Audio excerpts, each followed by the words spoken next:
자, 종목 의뢰 Q 시간입니다. 자, 종목들을 조금 더 깊숙이 파헤쳐 보는 시간인데요. 탐정 분들마다 두 종목 연결해서 소개시켜 주시면 감사하겠습니다. 먼저 박찬홍 탐정, 어떤 종목들 봐주시겠습니까? 저는 시간 관계상 포인트만 얘기해 드리겠습니다. 잘 들어주십시오. 네. 자, 현재 저는 인기 검색 종목에서 포스코 홀딩스를 우리 시청자님들께서 계속 관심 있게 봐야 된다고 말씀드리고 있습니다. 포스코 홀딩스입니다. 자, 포스코 홀딩스는 국내 최대 철강 회사죠. 그런데 포스코 홀딩스가 시장에 관심을 받았던 거는 철강 쪽이 아니라 2차 전지 소재 관련된 일괄적인 체계를 가지고 있는 자회사들을 보유를 하고 있죠. 어떻게 보면은 세계 최초라고 할 수 있습니다. 그리고 막강한 자금력이 있죠. 그런데 그렇다면 이제 포스코 홀딩스는 지금의 주가 흐름은 철강 섹터 주가 흐름이냐 아니면 2차 전지 흐름이냐 이렇게 얘기를 했을 때는 2차 전지 관련주로 여러분들은 생각하시면 되고요. 그러면 2차 전지 소재 섹터들 요즘에 이제 공매도 이슈로 인해서 급등 이후에 또 급락하면서 조정을 보이고 있는데, 자, 급락했을 때 공매도로 인해서 LP들, 유동성 공급자 이쪽에서 공매도를 계속해서 내고 있었죠. 하지만 이제 이런 노이즈들은 점차 사라지고 있고요. 핵심만 본다면 일단 왜 2차 전지 관련주들이 떨어졌냐? 첫 번째로 리튬 가격, 소재 가격이 떨어졌습니다. 두 번째로는 트럼프 노이즈. 트럼프 대통령이 지금 바이든 대통령보다 인기가 많은데 트럼프 대통령이 자기가 집권을 하게 되면은 전기차 관련된 예산을 많이 삭감을 한다고 했습니다. 그런데 트럼프 노이즈도 점차 감소되고 있습니다. 마지막으로 전기차 판매량이 둔화되고 있는데 사실 최근에 미국에서 트럭이 가장 많이 팔리고 있는데 전기 트럭, 포드의 F150 일렉트 그 라이트닝이라는 전기 트럭이 있는데 전기 트럭의 판매가 회복되고 있습니다. 그렇다면은 전기차 판매도 여전히 회복세를 나타내고 있기 때문에 이런 노이즈는 점차 사라질 것으로 보고 있습니다. 그래서 이 철강 쪽은 중국의 부동산이 조금 더 회복이 된다면은 철강 수요도 늘어나기 때문에 철강 쪽도 좋아지고 신성장 동력인 2차 전지 사업도 좋아질 가능성이 높기 때문에 자, 차트 보면서 제가 지지라인 알려드리겠습니다. 차트 한번 보시죠. 자, 앞으로는 제가 봤을 땐 좋아진다는 가정하에 지금 45만 원. 제가 여기 그 바를 그려놨는데 이 부분이 상승하기 전에 저항대였고요. 지금은 중요 지지 라인입니다. 그래서 중요 지지 라인인 45만 원을 이탈하지 않는다면은 충분히 다시 한번 상승 탄력을 받을 수 있으니까 관심 있게 보시면 될 것 같습니다. 네. 자, 일단 포스코 홀딩스 살펴주셨고 한 종목 더 살펴주시면 감사할 것 같습니다. 자, 마지막 종목은요. 레인보우 로보틱스입니다. 자, 로봇주, 지금 앞으로 2차 전지 전기차도 좋지만 그리고 최근에 시장의 곽광을 받고 있는 AI 반도체도 좋습니다. 하지만 인류가 고령화 사회에 진입을 하고 있다. 자, 유럽도 고령화 사회에 진입했고 아시아에서 일본과 한국 고령화 사회에 진입을 했습니다. 그러면 나이를 먹고 고령화 시대에서 어느 산업이 가장 유망하냐? 이런 때는 로봇 산업이 유망하다고 할 수가 있습니다. 레인보우 로보틱스. 레인보우 로보틱스는 삼성이 지금 대주주로 있죠. 물론 이제 콜옵션이 남아있지만은 일단은 삼성이 2대 주주로 여전히 존재하고 있고 삼성의 투자가 확대되고 있습니다. 자, 삼성이 지금 웨어러블 로봇 보핏을 내년 상반기에 출시를 하는데 레인보우 로보틱스하고 굉장히 협업을 하고 있다고 합니다. 그래서 삼성 웨어러블 로봇 보핏 이슈가 있고요. 이 레인보우 로보틱스는 이족 보행뿐만 아니라 로봇 플랫폼 사업 모든 부분에 있어서 이 기술력을 가지고 있습니다. 그리고 전체 직원 중에서 70에서 80%가 석박사급 이상으로 연구진을 포진을 하고 있습니다.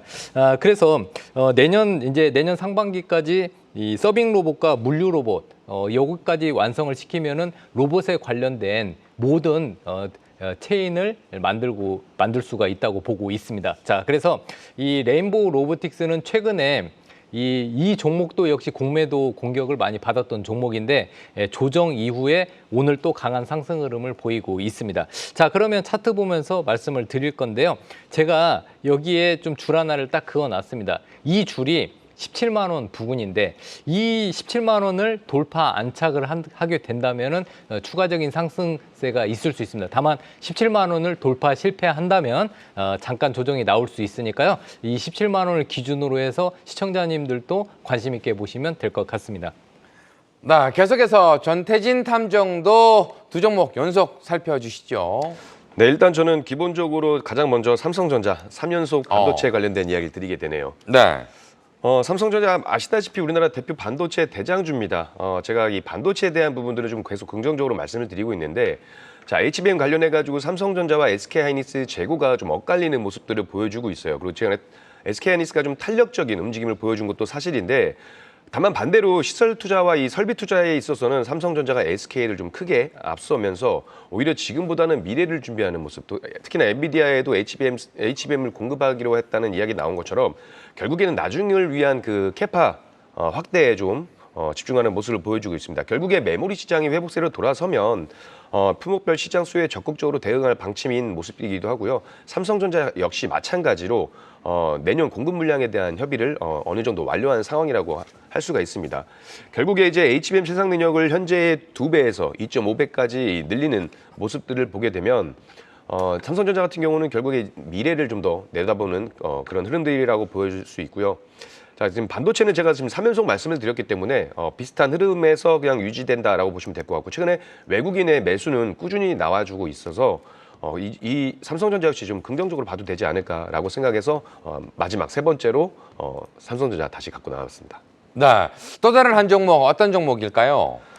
한 종목, 나머지 한 종목은 이제 방금 레인보우 로보틱스 말씀해 주셨는데 저도 두산 로보틱스를 갖고 왔어요. 네네. 오늘 좀 이슈가 됐던 이야기가 결국에 이 지능형 로봇 개발 및 보급 촉진법에 대한 이야기가 나오면서 오늘 로봇주들이 강세를 보였고요. 자, 그 얘기는 이제 실질적으로 길거리에서 로봇이 배달부터 해가지고 요리까지 하는 이런 실질적인 로봇이 우리 실생활에 스며드는 환경이 조성이 된다라는 이야기입니다. 로보틱스 같은 경우가 이제 3분기 말 최근에 실적이 좀 예상치를 하회하면서 안 좋은 모습을 보였지만 결국 외형 확장, 성장성을 준비하는 모습들은 좀 긍정적으로 볼 수 있다라고 판단이 될 수 있고, 결국 이거예요. 로봇 산업이 이제 성장할 수밖에 없는 그 이유에 대해서 좀 알아봐야 되는데, 방금 말씀하신 것처럼 저출산 고령화에 대한 부분들, 그리고 시대적 환경, AI라든지 자율주행, 그리고 4차 산업으로 인한 이 초융합 시대가 다가옴에 따라서 아무래도 이 로봇 관련된 종목들은 필수 불가결한 요인이다. 그래서 로봇 관련된 종목들은 일단 단기 이슈보다는 중장기적으로 바라볼 수 있는 관점을 가지고 보시는 게 더 좋다라고 생각이 되고 있어서 두산 로보틱스는 단기보단 중장기라고 말씀을 좀 드리고 싶습니다. 네. 오늘 방송에서 못다한 이야기 온라인 무료 특강 다시 한번 소개 부탁드리겠습니다. 네, 제가 방송 마치고 8시부터 여러분들께 계속해서 강조해드렸던 테마와 섹터가 좀 있었어요. 그 종목들이 강한 시세를 좀 보여줬고, 앞으로도 또 오를 수 있는 종목들, 섹터들에 대해서 자세히 좀 말씀을 드릴 예정이니까 오셔가지고 같이 공부해 보시면 좋을 것 같습니다.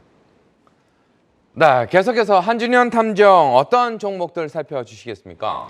네, 일단 첫 번째로 두산 로보틱스 한번 말씀드리도록 하겠습니다. 로봇주들 상당히 또 많이 들어와 있네요. 부분이랑 좀 겹치기도 한데 네. 좀 짧게만 말씀드릴게요. 어쨌든 그 우리가 생각을 해보면 로봇 테마주들이 물론 이제 그 자체 펀더멘탈도 있었겠지만 가장 이제 최근은 아니고 두산 로보틱스 상장 이전에 좀 시세를 크게 받았던 큰 이유 중 하나가 두산 로보틱스가 곧 상장한다. 그러니까 로봇 관련주들이 다 같이 급등했었던 것들도 꽤 큰 부분을 차지할 거거든요. 근데 그 두산 로보틱스가 이제 상장을 했잖아요. 그러면 사실 이제 우리가 지금 로봇주를 좀 투자하냐 마냐 이건 이제 좀 가치 판단 영역일 것 같아요. 뭐 누군가는 이제 지금은 좀 밸류에이션이 좀 비싸지 않을까? 뭐 누구는 그럼에도 불구하고 성장성이 좀 대단하다. 좀 이렇게 이제 판단이 좀 갈릴 것 같지만 어쨌든 공통적으로 내가 만약에 지금부터 로봇 테마에 새로 투자를 한다면 그러면 일단 섹터의 대장주인 두산 로보틱스 일단 비중은 어느 정도 채우고 투자를 시작해야 되지 않을까. 이거에 대해서는 모두가 좀 공감을 하실 거예요. 그만큼 섹터 대장주이면서 좀 상징적인 종목이니까.